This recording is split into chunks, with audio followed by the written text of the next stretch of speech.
momente kulminante ti mendon që episod pas episodi ne kishim një rritje graduale në shikueshmëri, në komente, në dërgime, në save, në shpërndarje të podcastit.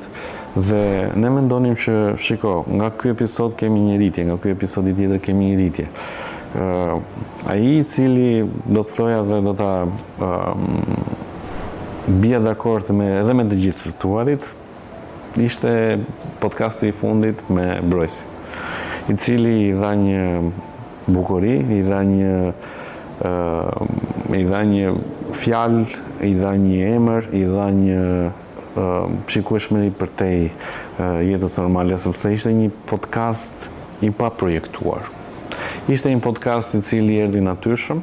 Brojs shikon për ditë podcastet e mia, sa e ishin nxirje, dhe një ditë ne ishim duke udhëtuar dhe më thot, babi, unë do të vi tek podcasti jot.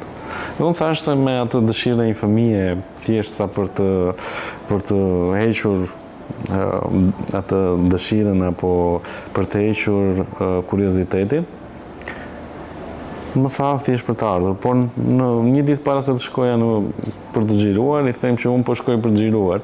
Do vi dhe unë, thot. Dhe i them, bëu gati se do vish për mua. Vërtet, thot, po, i them unë.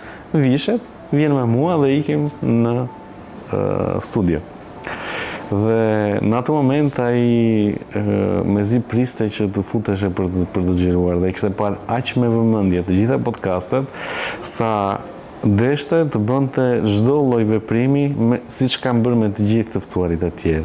Më kujtohet në fund nga emocionet, i them që mbaruam tashmë dhe Brojs nuk kemi më për të xhiruar. Prit, thot, se kemi edhe një gjë tjetër, më thot. Cila është, i them unë? Kemi për të shkruar tek receta, thot. Dhe më merr mua, shkojnë tek receta dhe merr